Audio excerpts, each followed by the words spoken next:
welcome back to the LEC as Fnatic defeat Astralis. But I want to give you an interview with the Taxman. You see him behind me. Thank you, Zanzara, for joining me. Thank you also for agreeing on doing this interview. I know it's not easy after a loss. I want to ask you first about the game itself, because even though Fnatic grabbed the lead very quickly, you managed to make the game last longer. How did you buy yourself some time in game? No, first of all, I got the lead. I killed Humanoid 1v1. So solo ball right there, by the way. Right there, solo ball, Poppy broken. So after that, something went wrong a little bit. Something went out, a little bit miscommunication, and yeah, they got some lead. But after that, we did insane macro play. We just deep shove lane, got bounties. Thanks, Riot, actually. It was insane buff for Astralis. Respected. We got bounties, and then we are fine in the game. But then we a little bit into it again in teamfights, and we lost. But we were like that close to beat the best team in the league, so I think like Astralis fans should be proud of this game. I think we take those. Astralis fans take those actually, and I'm really interested because you may be one of the first players saying I actually like bounties. Can you tell me a bit more about this new mechanic we have in game around objective bounties and how you like it? Yeah, so in our team, our playstyle is fall behind every game and be minus 5k in minute 15. So when Riot announced bounties, I'm like, this is what we need, because we just need like more power spike after minute 15, and this is what can make us great again. So we just take those, we're like happy, thanks Riot. This is like, you know, like people playing in bounties because they just want to get like early game lead, but who cares about early game lead?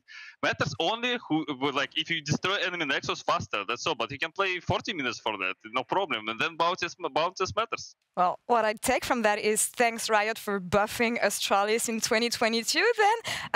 Wins coming very shortly, I imagine, when I hear you speak, Zanzara. Can you talk me through the difficulties you've been experiencing so far? Because even though it's still early in the season, you guys can bounce back and pick it up. But what have been your struggles so far in the LEC? Yeah. I mean, main struggles was winning games, not gonna lie. The enemy nexus was like refusing to explode, honestly. Actually, it's actually fine right now because I remember. Everyone remembers Schalke Miracle Run. So it's 0-4. There is still space to win. Remember, but yeah. On a serious note, we're a little bit inting, like hard inting, like griefing completely games, like no mercy griefing. But it's easy to fix, right? So as soon as we stop griefing, stop inting everywhere, then we're gonna pick up the games, and maybe we can go to playoffs. Maybe even you can go to playoffs. I mean, with this mindset and this positivity, surely you can, Zanzara. It's always a pleasure talking to you. Quick words on the fact that we're in 2022 and people still keep on banning Trundle against you. How does that make you feel? I respect it. They don't ban Skarner. I don't respect that. But Trundle ban, I respect it. You know, that it means they know who is the danger. Who is the dangerous Russian man right there? And it's me. Then I just need to learn one more champion, so they have to ban 2. And then the third one, so then it's 3 ban. And then 4th champions, they don't have enough bans. So, and they're gonna lose every game. So 3 more to go. So I think we have enough time. I have enough time. I'm just learning new champions. All right, I'll let you work on this power pick then, and just nerf Zanzara. Actually, he's way too strong in the LEC. Thank you so much for the fun interview as always, Zanzara.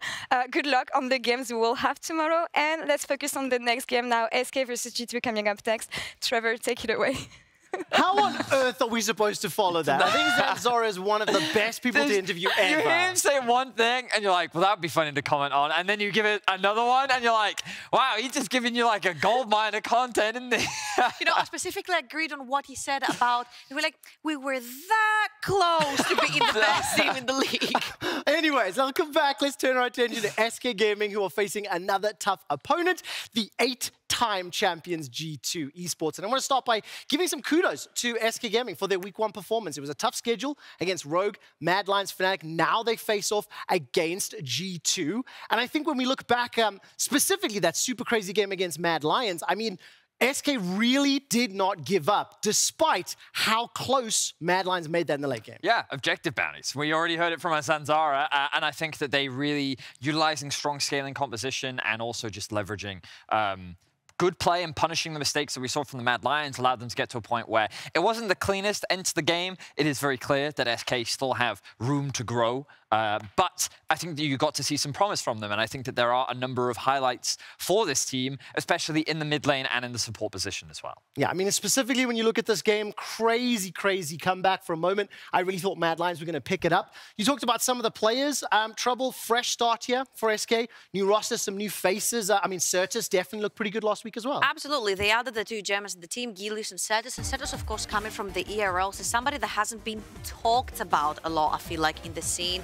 He was playing for Misfits Premier, made semi-finals in EU Masters as well. And I felt like his Corki performance, there specifically Mad Lions, Treats was setting him up. And the way he was using the package, was using the pressure, was using the vision, and also evading things, I think was very surprising to see. And I think it's just laying down the foundation of what Certus could give further on to SK. Yeah, it certainly was. And I think that's only further facilitated by Treats, as you mentioned. Yeah. He is one of the stars of the team. He was in the past when he was in that support position. Obviously, he spent a split in the jungle, but now he's back where I believe he should be. We don't talk about those. He is extremely good as a support player. Watching his Alistar is just a treat. And I remember some of the crazy Alistar plays that he made in the past, and getting to see them once again is really exciting. I ultimately think that this SK roster, as many of the teams in the LEC, does have some potential. I just think that the room to grow is less. And I think this is a great team to prove me wrong, just because I think that they did showcase some very solid things in terms of how they played the map.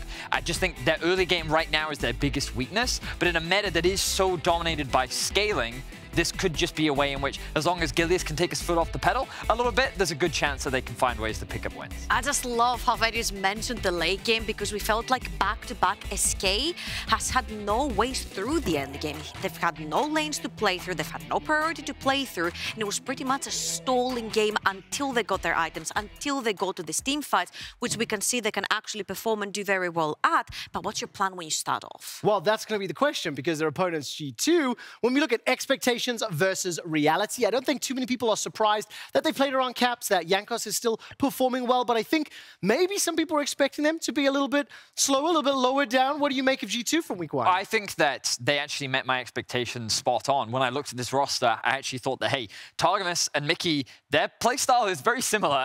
And when you think of Broken Blade and Wonder, two top laners that have an extremely deep champion pool that typically prefer to play carries that you can usually leave on an island, I feel like that the G2 play style wouldn't actually change that much. And that's exactly what we saw. A lot of roams from Targamas, Jankos setting up really nicely in the early game to enable caps. And I think that this duo already showcased a lot in their very first week. So I think that we are seeing new G2, but a lot of the olds that made them successful in the past. Can you put a little bit more information out on these drafts? I think when we look at the top lane, Broken Blade in particular, refusing to play anything except AD carry, so to speak. But I mean, a different flavor for G2. Okay, that gives me flashback of when Wonder would play Sorakas and Janus in the top lane. I feel like Broken Blade is doing the same with Marksman, because that's not your typical top lane pool that you would see. But I think especially the first one with his Corki performance was absolutely mind-blowing. The fact that he was able to split up team fights with the usage of one package was absolutely mind-blowing. What I will say about these comps is that you can see a theme, which is like LeBlanc, Syndra, strong early game jungler, and then in particular that Pyke one, we had a lot of roaming, but even in the Lulu game, we saw a fair amount of roaming. And I think the thing that concerns me is, will we see something a little more traditional? Not that these are out of meta picks, but like, where is your traditional frontline? Where is your traditional engage? Will we actually see that from G2? Because in a very team fight focused meta, G2, historically, that's never really been their strength. It has always been about how they enable their laners and how they set them up for success. Well, their opponents definitely showed some success in late game team fights last week. Can SK get another upset win over a top team? Or will G2 prevail and move on to 3-1? Time to get into the draft with Gulborg and Medic. Thank you very much, Quickshot. I'm here, I'm Medic, that's Gulborg. First cast of 2022 for you, at least on the LEC stage. How are you feeling? I mean, I'm feeling pretty good. We got some stat games coming up to this one, and I think the analyst desk have set us pretty well up for this game as well, because I pretty much agree with all around the things they've said. You know? It would be interesting if you just, the first thing you did was you come out here and be like, analysts know nothing, Varius is a fool. Yeah, actually, Vedi, you don't know what you're talking about. Trouble, you're shining, you're doing great as per usual, and I guess Trevor, good hosting. Yeah, it's, you know, he does it well. He might be a little bit old, but he's old. Yeah, definitely. You know, but he's very good at dictating. He got his strengths, for sure, for sure. Teams that got their strengths as well, we are going to take a look at them rather soon. actually rather now. So Vedi and I have a tradition, we don't talk during this part to try and build up the hype. Yeah, that was what I tried to do. Yeah, it was good. But then you looked at me like I was Minotaur. Yeah, but I'm so used to, well, you said fish last time out of nowhere. I did say fish last time out of nowhere. Obviously a little rust for both of us as we come on into this game. But what a game is likely to be. SK picking up a win last week over the Mad Lions. It did take them 10 lives for the only 5 lives that Mad Lions had in that game.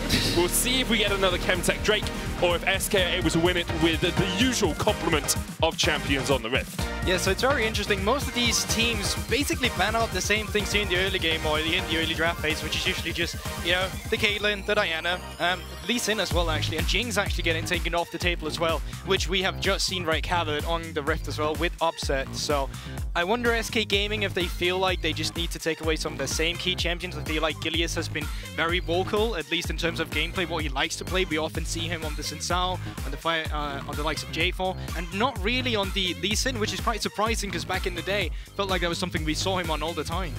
Yeah, Lee Sin is in an odd position currently in the meta. It's often picked first if it's left open, but often banned out on the blue side as well, which is not something you usually see for a pick that powerful.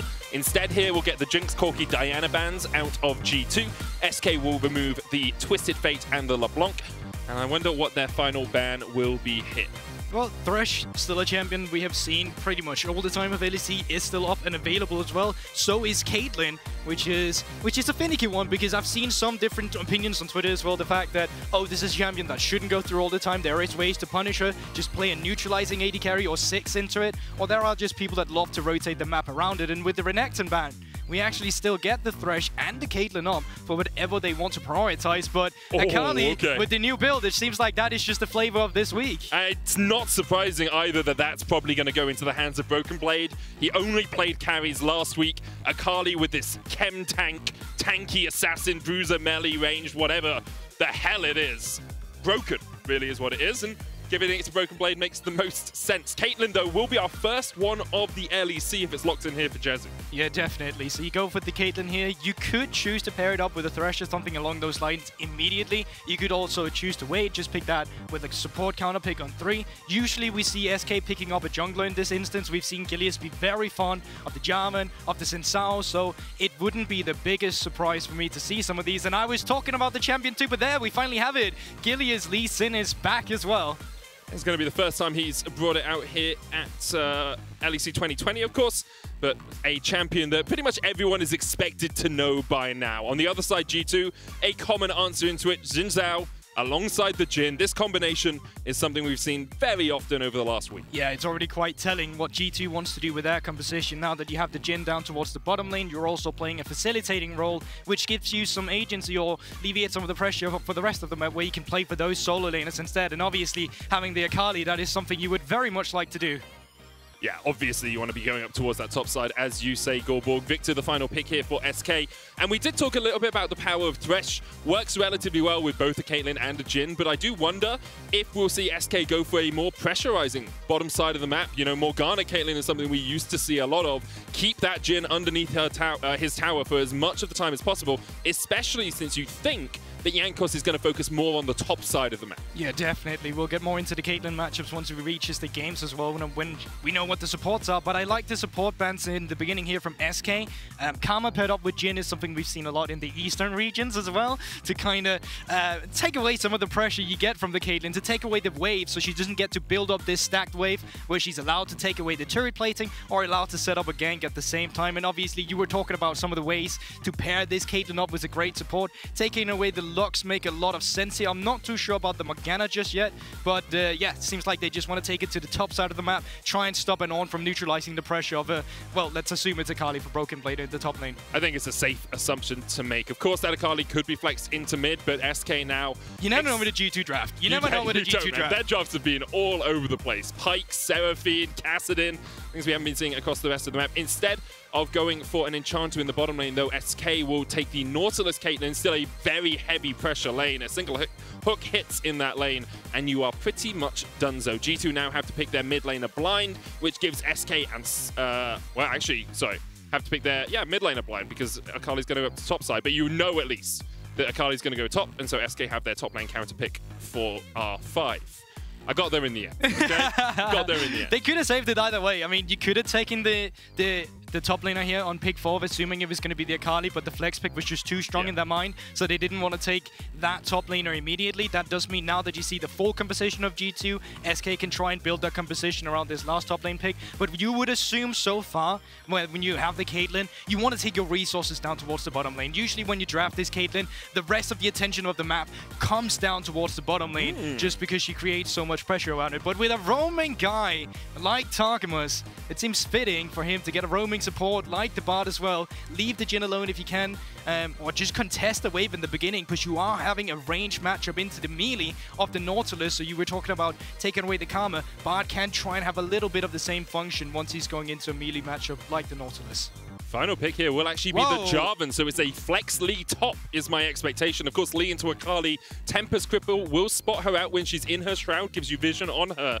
And we did see, you know, a lot of Lee top at Worlds last year. He kind of fell out of the meta for a bit, but he's starting to come back a little bit. Yeah, we have also seen Lee top already this year, so yeah, it's Rascal played it for KC. Exactly. Good the call Eastern out there. regions. See, I didn't know, I couldn't remember who it was, so that was like Eastern. And it's then if you want to could know go why? into the I went on Reddit and there was a clip of LCK top laners versus LPL top laners, and the LCK guys, I think it's Rascal and I can't remember who else it is, they just stand next to each other emoting, and the LPL guys, as soon as they see each other, like jumping in, trying to attack as much as they can. So that's where I got it from, but it is that Lee top we're talking about, Gorpo. Exactly. Both compositions here look very deadly as well. There's a lot of room to play around with the Caitlyn and the Victor, so getting that objective control is going to be really important from the side of SK, which is something they've been fairly decent at as well. But over on the side of G2 as well, it's a bit harder to execute their compositions, but if they're able to layer the CC down on top as well, get the correct setup, then you certainly have something to play for in that front line together with the Xin Zhao and the Akali diving in.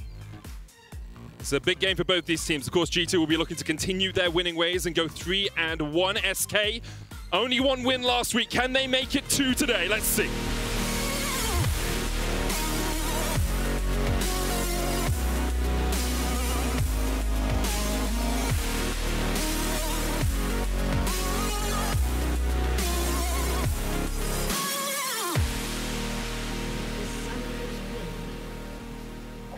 And on to Summoners Rift we go as SK make a beeline for the bot lane. Probably just going to look to see if anyone is in this tri-bush. Intelligent play from Flakked to put down the ward, and SK will walk right over it. SK trying to do the same kind of invade that caught them off guard last time with Certus getting hooked on Zoe there. Trying to go down towards the bottom lane afterwards, but they're just not finding anyone. No sweeper in the inventory either from the side of SK. So there's no way for them to pick up some early XP leads for any of their solo laners here. Of course, that's something you can do if you clear out the wards. And it looks like we're just going to be having that same normal start to the game. Yeah. And as they said on the analyst desk, for SK, it has been a little bit of a struggle so far in terms of who they have faced. Playing up against Rogue, Mad, Fnatic in week 1. They obviously were only able to pick up 1 win there against the Mad Lions in what was the longest game since 2018 in the LEC. And now facing up against G2, who once again last season, although they kind of imploded, was still a top 5 LEC team. Oh yeah, definitely, but G2 still has a way to go, at least for me, to be at that point yet where we can compare them to some of the top teams we have right now. Obviously, they are on a good trajectory to do this, already starting out the week with a 2-1, but it's too early to kind of define who's our definitive top teams. But to take it back to something the analyst desk talked a little bit about from the side of SK is that they were actually pretty good at playing the mid to late game once they got there, but so far with what they drafted, they never really had the tools to get to that point around. This time, Medic, when I'm taking a look at this composition, I see you have something to play for. You can play down towards your bot lane to create early game pressure. If you're able to get this Caitlyn going, start getting the plates down towards the bottom side, move up towards the top side, that's where you really get some momentum to play around with, and that's something that's been lacking for SK. Definitely gives them a key point of focus throughout this early game. You can see that from the Gilius's pathing. Started on the top side, is going to work his way down towards that bottom lane. Targamas and Flakked have pushed in this way, but Gilius isn't going to be here anytime soon, so they should be comfortable enough doing this for now. And I do want to talk a little bit about Targamas. You can see him flashing, I think that was the case, Carmine Corp? The logo that he flashed up there for a second, but he actually had... Don't think Carmine Corp has a logo actually, they can flash. It would look like KC to me, so I don't... Anyway, flashing up a logo. He had a really good week 1, and I think a lot of people look at this guy as a support to watch throughout the LEC here in 2022. Very strong in the early game, roaming around a lot, which is very important for G2. And it seems like he and Jankos are very much on the same page. But that's the kind of guy I knew throughout the entirety of the European Masters. If he's used to playing lane with Xmati, who's a very similar stance to Flakked as well, where they kind of just know how to soak the pressure in the laning phase, allow the support to roam out of the map. And it's one of those things that Takuma has done a phenomenal job. No surprise, one of his favorite supports is the Pyke as well, which obviously is a signature move for this kind of champion to move around on the map. Now, they do secure their priority here in the early game down towards the G2 bottom lane, and that means they can move on for this little scuttle where we might find ourselves a little skirmish. Issue, of course, for G2 is that Caps is underneath this tower, or at least close to it, catching this wave. So Jankos does not have mid lane support, whereas Gilius has support both from his support and his mid laner. Gilius will secure the Scuttle Crab and might actually just work his way up towards top side. Instead, he will decide the blue buff is more important. I mean, it's quite nice to have clear but I for was the thinking, first do you want to rush double scuttle, a little bit. But yeah, I think you want to get your blue buff here in the beginning. I'm actually surprised to see if Jankos is going to keep hovering bot side here, because right now they don't have any vision towards the river, and it wouldn't surprise me to see Gilius come down here afterwards. So yeah, really good presence of mind for Jankos here. They don't need to make anything happen in terms of a kill, but if G2's bot lane is allowed to push this one in, well, that does help their case against the Caitlyn, but Gilius actually trying to make his way around. Looks like nothing more will come out of it with Streets missing the hook. Yeah, Jankos with the smart ward, just as he was basing as well, kept a little bit more safety for the G2 bottom lane. They will get the wave shoved in. Doesn't look like Flakked's going to go for a full recall here, and actually Treat's able to hold it just outside of tower range. Of course, as the wave catches up, this will very slowly push back towards G2, but for the moment, SK can hold it outside of their turret. But already in the grand schemes of things, this is super nice to see some, if you are a G2 fan, if you're able to shut this Caitlyn down here in the early game, you've really just stopped the momentum we were talking about that you can build up. Jankos, with an early reset, before Gilius, of course, got back, out to take some early intel here, does not have any wards, obviously he's gone with the sweeper, but knowing that Gilius is not up around this tri-bush towards the top side, lets Broken Blade push in, and it lets Jankos steal away the Raptors at the same time. So good tracking here for in the early game from Jankos after he's taking the Raptors, can just back, try and take the Scuttle, take care of his own jungle side. And it's one of those things that I think is often overlooked in hindsight about junglers, where a lot of people will say, oh, you know, Jankos, did he really do much in this early game? And if you're not aware of why he is shadowing these lanes, you might say, well, he hasn't actually ganked, he hasn't got any kills, he hasn't got any assists, so no, he did nothing. But what he's done here is allow Flakked to get a push in the bottom lane and do it safely without fear of Gilius getting the gank off. He's now allowed Broken Blade to get a push in the top lane and TP back with this Barmy Cinder. And both of his lanes are in much better positions than if they had been left alone for the will of Gilius to take hold. Exactly. It's one of those finicky things you say at junglers, you don't always notice it. It's the thing they don't get credit for. Even harder to pull off in solo queue as well. It's more something that happens in competitive gameplay where the play is a bit more coordinated as well here at the same time. And once again, you can see Gilius, he knows they need to get this Caitlyn going somehow, so down he is again with the pathing towards the bot side. Treats has picked up a sweeper as well. If he can sweep out the bot side bushes, it would make Gilius' case more easy as well. And I wonder if he's going to come in from the lane or if he's just going to try to come through river where pink ward has just been placed. For the moment, looks like he's just going to work his way towards this dragon. Maybe SK looking for a bit of objective control. It is something they actually did very well in week one, was even though they were falling behind in gold, and perhaps because they were falling behind in gold and giving up tower plates, they were able to secure 100% of the first dragons in their 3 games and 2/3 of all the heralds in their games as well. So their early game wasn't the strongest, but they were able to start some of these neutral objectives rolling. Exactly. It was one of the things they did very nicely, is that they didn't necessarily handshake the tradings of the map because they lost a lot on the other side of the map. But they found windows, despite them being pressured, where they could come in and take some of these objectives. This time around, with their own pressure in the mid lane and down towards the bot side, they are able to pick up that first trade. It doesn't mean too much just yet, but it's important you get this scaling going from the get-go, especially because we've already talked about SK. Them getting to the late game is something we usually like seeing from them, and that composition against G2's composition right now still has a good way to play around with the momentum, or to play around with the grounding, especially on the Victor, especially on the Caitlyn, just because of this longer range. And you can take a look at G2's composition. It's a composition with 2 members that want to come diving into you, obviously with the Jhin and the Orianna in the backline, but we'll get into that later. Watch as the game develops. Jankos going to steal his 2nd camp of this matchup. Gilius, of course, spending time on the bottom side, did give Jankos the time to make a foray into the jungle, take away this red, and Gilius will hit level 6 at the same time. Now, Jankos, Sweeper. what are you looking for? Gilius will spot him with the sweeper, as you say. Jankos going to jump in. Gilius can EQ across the wall. Maybe Jankos just wants a little bit of DPS. Treats coming across the side as well, but with Rift Herald actually being started up by G2 here. It looks like SK decided they don't want to take the fight for the first Herald of the game, while Jezu gets rooted in the bottom lane. Curtains open. Jezu can just 90 caliber net his way outside of that range. It's a trade! As the ace in the hole finds Flacker. Well, on the other side, it looks like Isetar are backing off, but they are toying with the idea of contesting this Herald right now. Nope, looks like the Herald is going to be taken, but the hook comes through. Glacial Augment going to do a bit of work here as well. Jankos with the Crescent Guard. Treats trying to get out the back of this pit. Doesn't have flash, doesn't have a way to go. And G2 get first blood.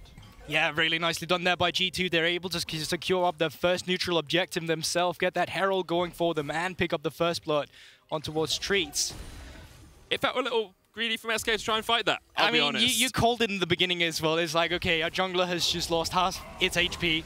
We don't have any pushing in the lanes around it to come in and contest it. They tried getting Jankos while he was isolated, but in the end, that's a Xin Zhao. Super easy disengage. Zin's really never isolate. Like, he's as isolated as he wants you to be. Like, exactly. He holds out his arm, it's like 6 feet personal space, please.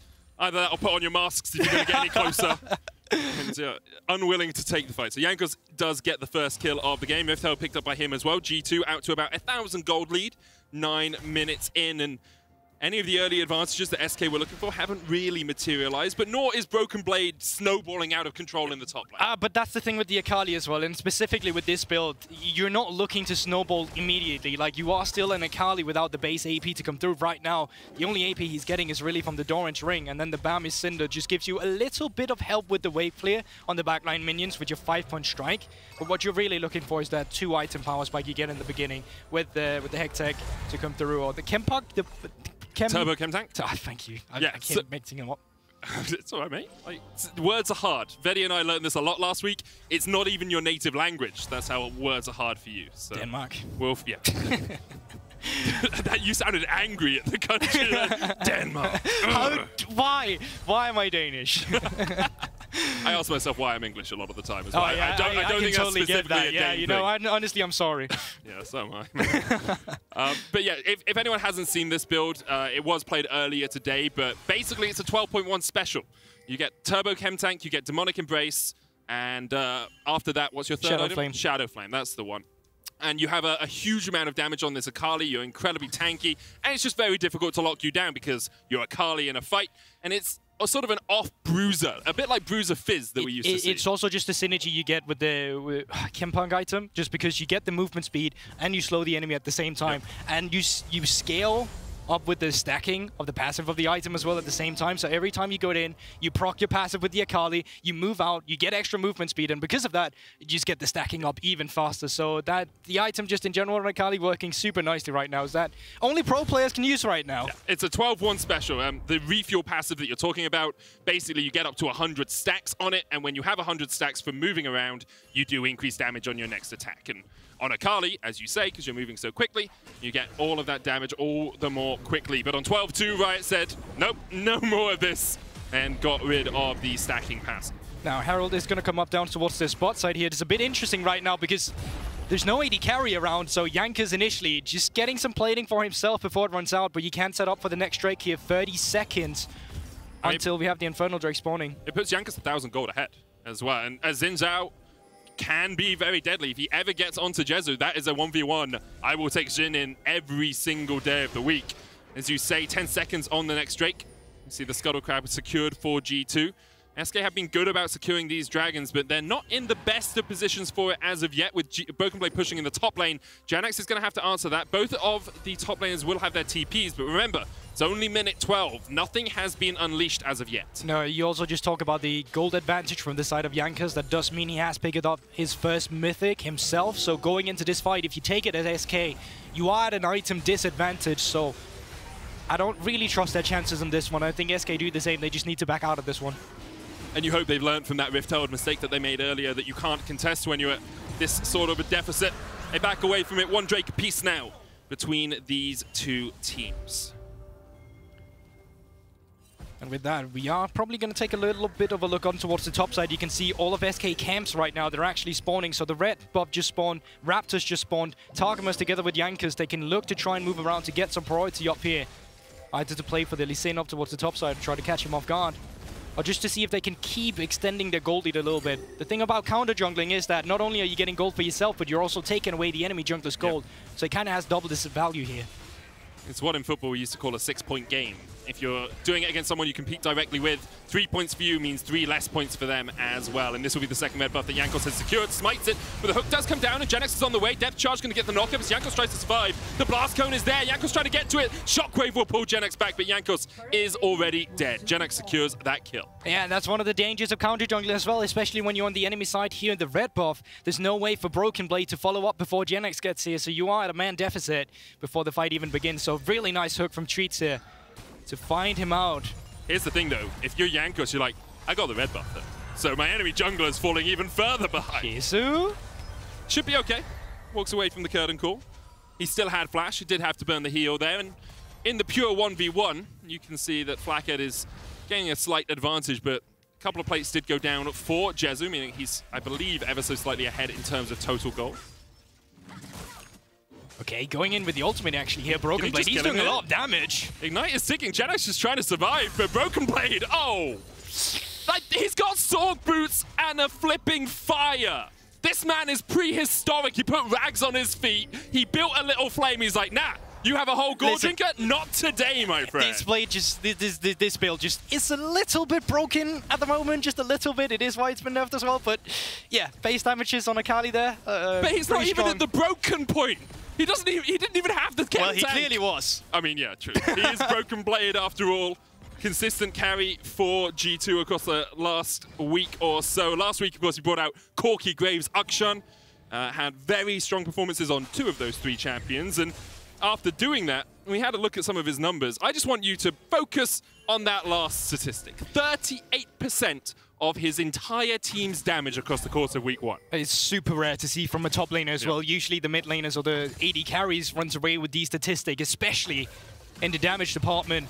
But Broken Blade been doing a phenomenal job. Yeah, you can say he's playing Corki. Usually do a lot of damage there with the package and everything to come through, but it is still a testimony to the strength and his versatility that he's been able to bring out so many different kind of champions up towards the top side. It was a question asked about him coming to G2 as well.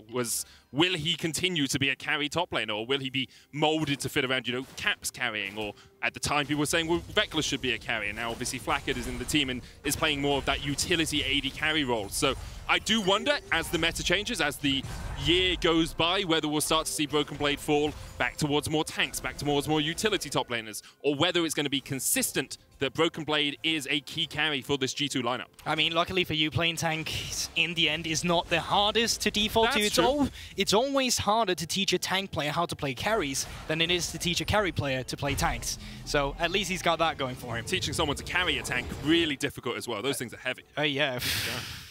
I hate you so much. I was like, yeah, I'm just going to agree with him. It seems like he's bringing up a good analytical point here. Nope, no, I We're done with the analysis. I get my dad jokes in when I can. Yeah, sure. Take it. I'll get used to it. Broken Blade looking for a little bit of engage here again, but this time around, G2 has just come off a reset, so no early tracking or no jungle tracking this time around. Don't know where Treats is, don't know where the enemy jungler is, so just going to take it a little bit chill before going for anything here.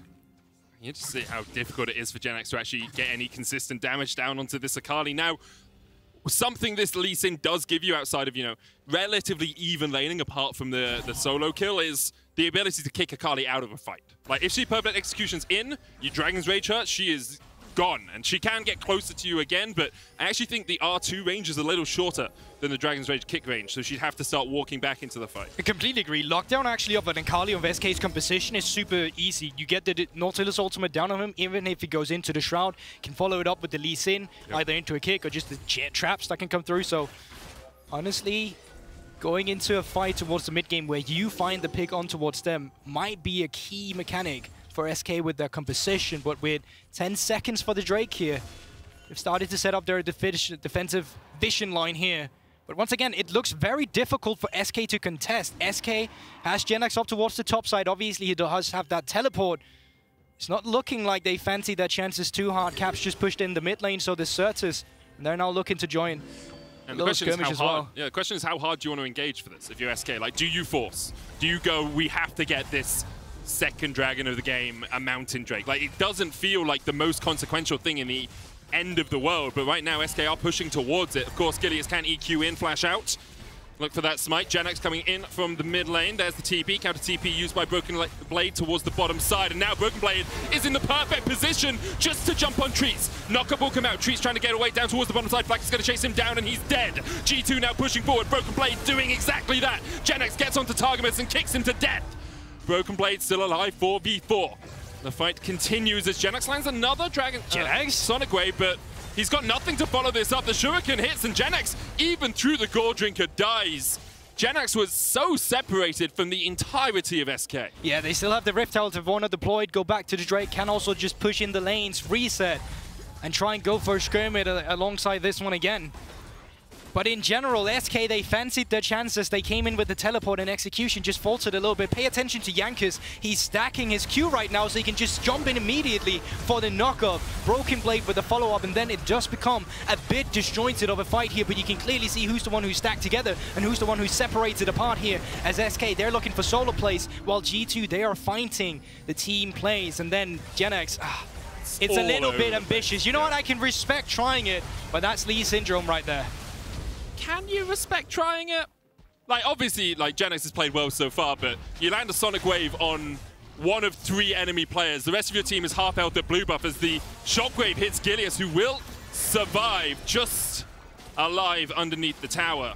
It felt just very over-eager from Genex trying to make a play. You gotta jump before you learn how to fly, okay? So committing to the play, sure, we'll try it. Obviously, I'm not saying it was a good play, but I mean, you learn from your mistakes. That is true, and SK have had a couple to learn from so far this game. So have G2 though. Of course, Jankos getting caught out earlier on as he went to try and steal away that red buff, but G2 now with the Rift Herald put down in the mid lane. That got a charge in, now dead. Tower falls on the bottom side. Genex looking for the kick. Flash, kick, knock up onto Caps. The death charge will follow him down, but a great Bard ultimate tempers the moment, tempers and a hook as Targamas gets caught as well. Jankos jumping back in. Gilius is here to party. Cataclysm available for the SK jungler. Blackhead's going to join the fray. Ace in the hole, healed up, but the Cataclysm will chase Targamas, who takes a magical journey through the walls of the Cataclysm. Broken Blade now on the back line. Curtains open. One shot, 2 shot. Broken Blade trying to get onto Trees. 3 shot only hits onto Certus. The 4th goes wide. Broken Blade survives. He was in the middle of 5 members of SK and he got out. What did I tell you about Genex Medic? You gotta jump before you learn how to fly. He found his limits this time around. And let's have a kick. Look, and that beautiful kick once again on towards Caps. Finds the Sonic Wave into the Lee Sin insect immediately to the waiting arms of Treats.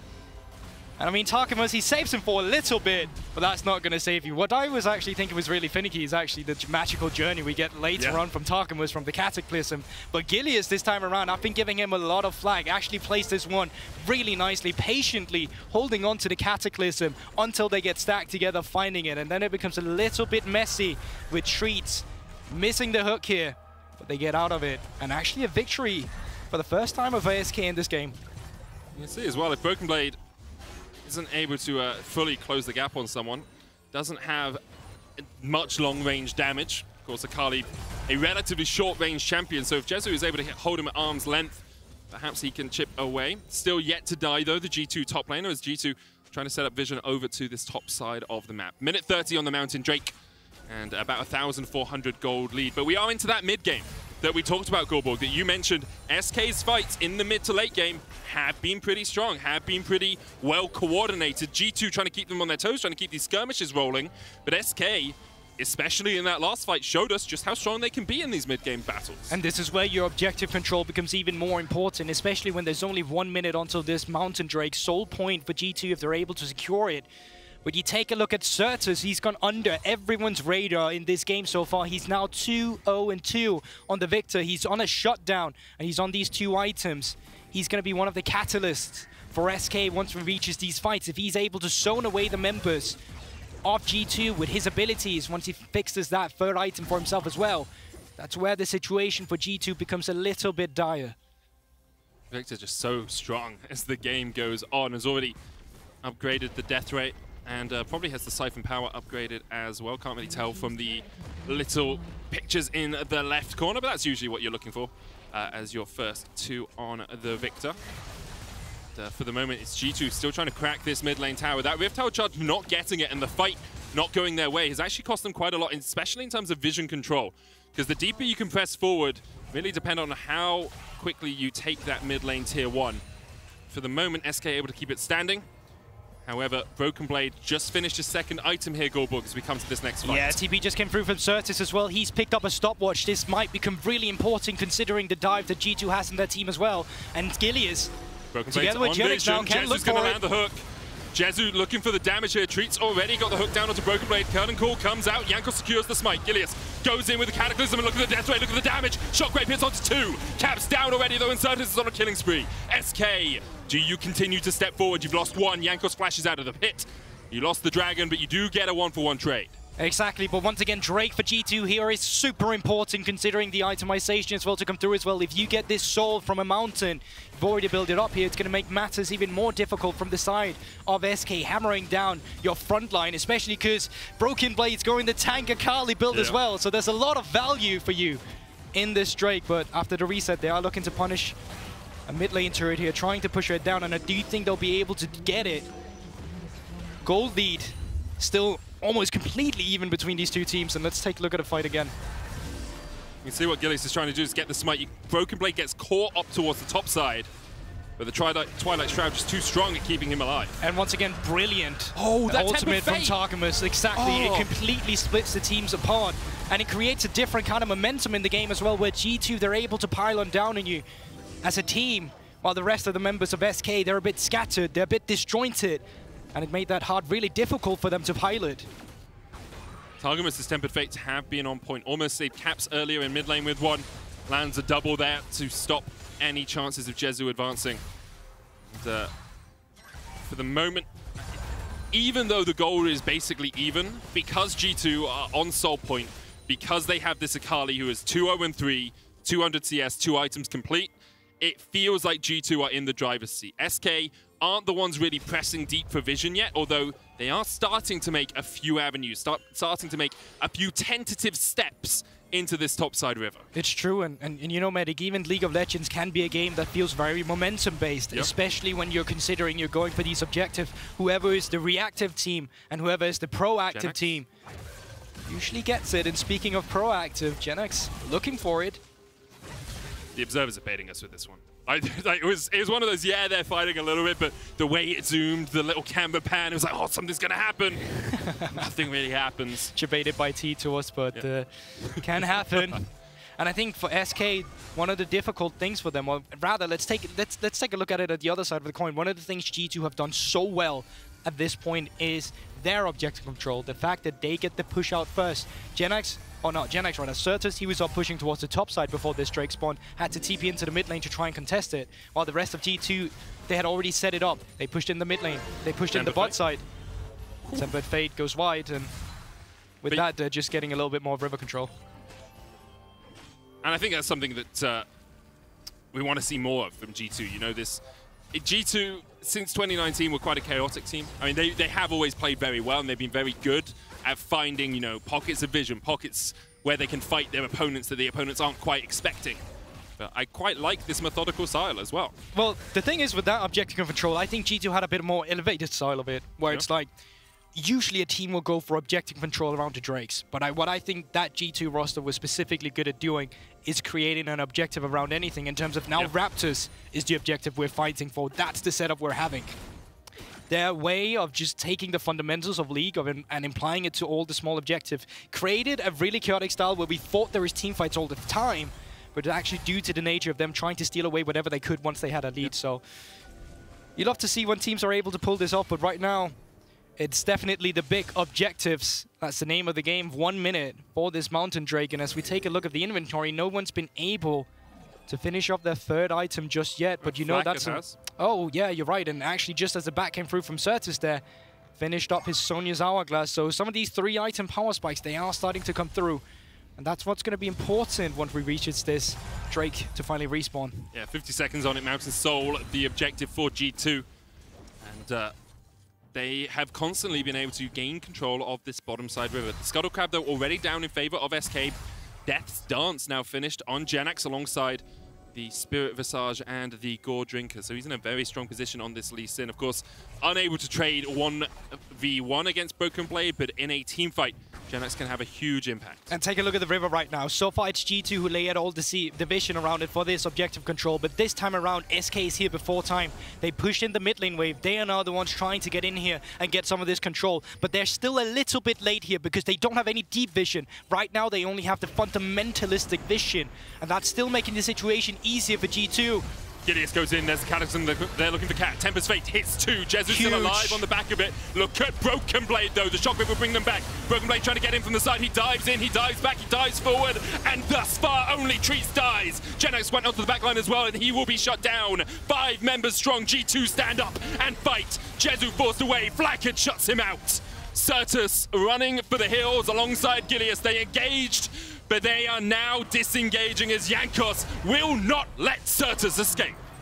And now, once again, beautiful Tempered Fate from Targamas, completely isolating the fight so that whoever from SK is jumping into your face, you can take care of it easily. Gilius forced to flash out almost immediately after Cataclysming. And after that fight, it is G2 picking up the soul for themselves here. That's super important when you take a look at the next objective. Obviously, the Baron, you can already see them. They are making their way up towards it. It's probably just to get a bit of vision control. But with this, G2 is certainly in the driver's seat. And you can see how difficult it was for SK to react to Broken Blade being behind them. They said, go, go, go. We'll take a 5v4 down towards the bottom side. And Targamas is like, no, it's a 5v3. It's a 4v3 now because I'm going to stop 2 of your members from really joining in the battle. Gilius could steal here. G2 did flip a little bit last week. Took a couple of trips to McDonald's. It's risky. They're waiting on it. Broken Blade's now going to jump onto Gilius, who jumps back in. The Tempered Fate misses. The smite comes out. It was 60 HP. Oh my goodness, G2. I can't believe they decided to burger flip that one because they didn't even get their reset through from the one fight they had at Drake. So they hadn't even spent the gold yet. That lead they solidified for themselves there. That was the determined call from G2. I mean, that's trust in your jungler. I mean, yeah, I guess. That it really is a lot of trust, and specifically in the call as well. They thought they were going to get it with the Tempered Fate Gilius. Just like Broken Blade dodges under it. Yeah, exactly.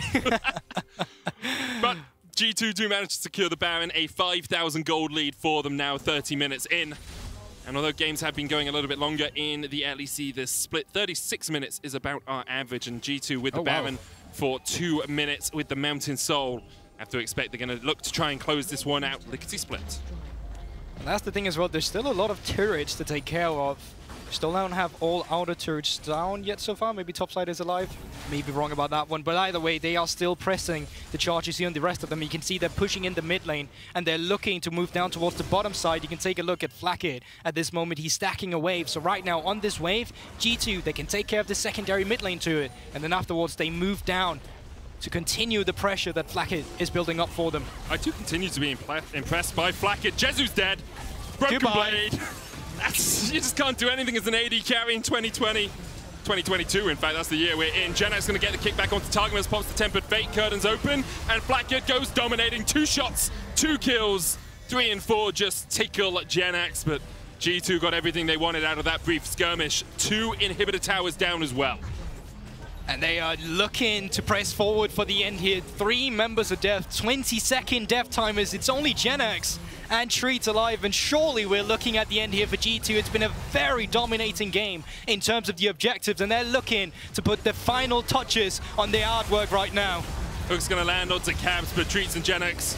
JerAx, you can tank it for a while, but you just don't have the damage. G2 aced them. Flakked with his 8th kill. A stellar performance by him as G2 go 3-1 in LEC Spring. And it looked a little bit better for SK with the game plan they had, but you gotta give credit to Jankos in the early game. His read on the map situation was super good at shutting down everything SK wanted to get ahead. Get the reset through afterward in towards the bot lane, move in towards its red buff, take away the camps from Gilius, go back to the Scotto. Like Jankos jungle pathing this game and the way he was setting up the teammates, phenomenal. Great stuff all round by G2, and as you say, off the back of one of their most historic players. Jankos, one of the two veterans on the lineup alongside Caps. He is one of the options as well in your Kia Player of the Game vote at LEC on Twitter. Broken Blade, the man in the jungle himself, and Flakked. And I will say, we didn't see much of Flakked because he was kind of on a bot lane island, but he had a very strong performance. He had a stellar game. You know, that's the thing about playing the Jhin. You have to admit that, okay, I'm no longer the one running into your face, taking care of all the tanks, kiting back and forth. No, you play a very facilitating role. And his curtain calls this game, they're perfect every time. They did exactly what they needed to do. Hopefully we'll see an encore of that later in the split. G2 get their third win on the board. And after the break, Broken Blade will join Lord to talk about Tank Akali and their start to the season.